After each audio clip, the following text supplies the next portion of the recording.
The day Ada walked out on her husband, he couldn't even stand up to stop her. Not because he didn't want to, but because he couldn't. And as she dragged her suitcase past the door, she said something that would echo in her mind for years, something she thought was strength, but would later feel like a curse. "I didn't sign up to suffer with you." She didn't look back, not once. Because if she did, she might have seen the way his hands trembled as he tried to reach for her, or the way his eyes held onto her like she was the last piece of light in a room that had already gone dark. Ada and Cheeky were not always like this. There was a time when their love felt unbreakable, the kind of love that made people believe in forever again. They were not rich, they didn't live in a big house, and they didn't have luxury, but they had something many people envied: peace, laughter, hope. Every evening, they would sit outside their small apartment in Surulere, sharing roasted corn and talking about the future as if it was something they could reach out and touch. Ada would rest her head on Cheek's shoulder and say, "One day, we'll leave this place. We'll have a better life." And Chika would smile in that quiet way of his and reply, "We will. Just give me time." And she believed him. She truly did. But life doesn't always give people time. It happened on a rainy evening that started like any other. The roads were wet, the sky was heavy, and the city moved like it always did, loud and impatient. Cheeky was on his way back from work, already thinking about what Ada might have cooked, already smiling at the thought of her voice when he walked through the door. Then everything changed in a single moment. A speeding Danfo driver lost control, tires screeching against the wet road, metal crashing into metal, and just like that, the life they knew shattered. The call Ada received that night didn't make sense at first. Her ears rang, her hands shook, and by the time she reached the hospital, her world had already started collapsing. Cheeky lay there, covered in bandages, machines beeping around him, his body still but his chest rising slowly, as if even breathing had become a struggle. The doctor spoke calmly, but the words felt like stones dropping into her chest. "He'll survive, but he may not walk again." That "may" was the only thing she held on to at first, repeating it in her mind like a prayer. But days turned into weeks, and weeks turned into months, and that small word slowly disappeared, replaced by a reality she could no longer deny. Cheek could not stand, he could not walk, he could barely move without help. And suddenly, everything they had built began to slip through her fingers. At first, Ada tried to be strong. She told herself this was just a phase, something they would overcome together. She fed him, cleaned him, encouraged him, smiled even when her heart felt heavy. "We'll get through this," she would say, forcing hope into her voice.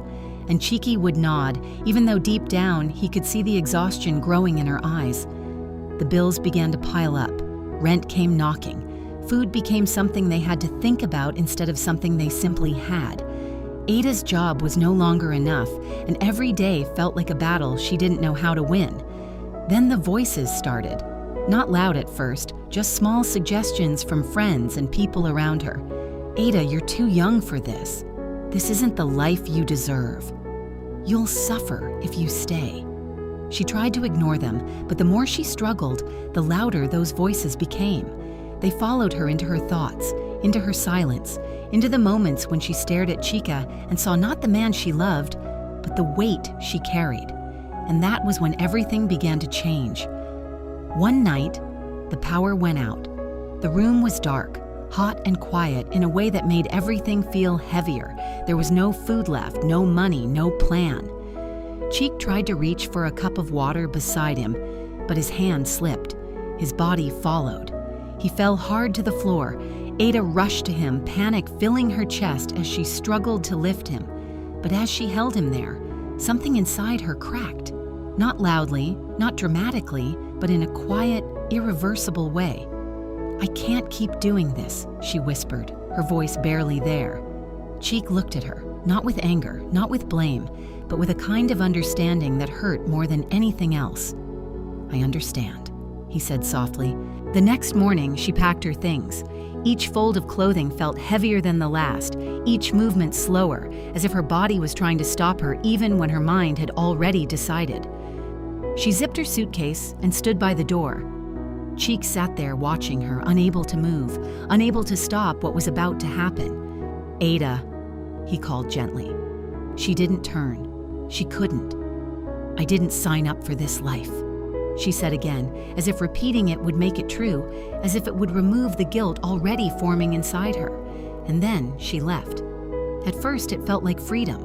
No more hospital visits, no more sleepless nights, no more constant reminders of a life that had fallen apart. She moved in with Tunde, a wealthy businessman who had always admired her. He gave her everything she thought she had been missing: a comfortable home, expensive clothes, a life that looked like the one she had always imagined. And for a while, she convinced herself she had made the right decision. But peace is not something money can buy. Tunde was not like Cheek. He was generous, yes, but there was something else beneath it, something controlling. "Don't go out without telling me. Who were you talking to? Why are you still thinking about your past?" At first, she brushed it off, telling herself it was nothing, but slowly it became something she could no longer ignore. One night, during an argument, his words cut deeper than anything she had heard before. "If I didn't pick you, you'd still be suffering with that cripple." The room went silent, and in that silence, something inside Ada shifted. Days later, she came across something that stopped her completely. A post, a fundraiser, a familiar face, Cheek. But something was different. He was standing? Her heart skipped. She read the caption again and again, trying to understand what she was seeing. After months of therapy, Cheek had started walking again. With support, he was planning to launch a tech startup. Ada felt the ground beneath her shift. She didn't know. She didn't wait long enough to know. She went to see him, her heart racing with every step. When she arrived, she saw him standing, talking, smiling in a way she hadn't seen in a long time. He looked alive, whole. He looked at her, and for a moment everything paused. "Ada," he said. She broke down immediately, the weight of everything crashing over her. "I'm sorry, I didn't know," she said, her voice shaking. He nodded slowly, his expression calm but distant. "You didn't wait," he replied. There was no anger in his voice, and somehow that made it worse. Then he added quietly, "Someone else did." Ada turned and saw her, a nurse, the one who had stayed, the one who had supported him when he had nothing left, the one who believed in him when even the person who loved him most had walked away. And in that moment, Ada understood something she could never undo. She didn't just leave a man, she left his struggle, his growth, his future. She left before the story was finished. Back in her new life, things only got worse. Tunde's control tightened, his kindness fading into something darker. And Ada realized she had traded one form of struggle for another. But this time, she had no one to blame but herself. Sometimes, the moment you walk away feels like freedom. Sometimes it feels like choosing yourself. But sometimes, it is the exact moment you lose something you can never get back. And Ada would carry that truth with her for the rest of her life, knowing that when love was tested, she walked away and someone else stayed.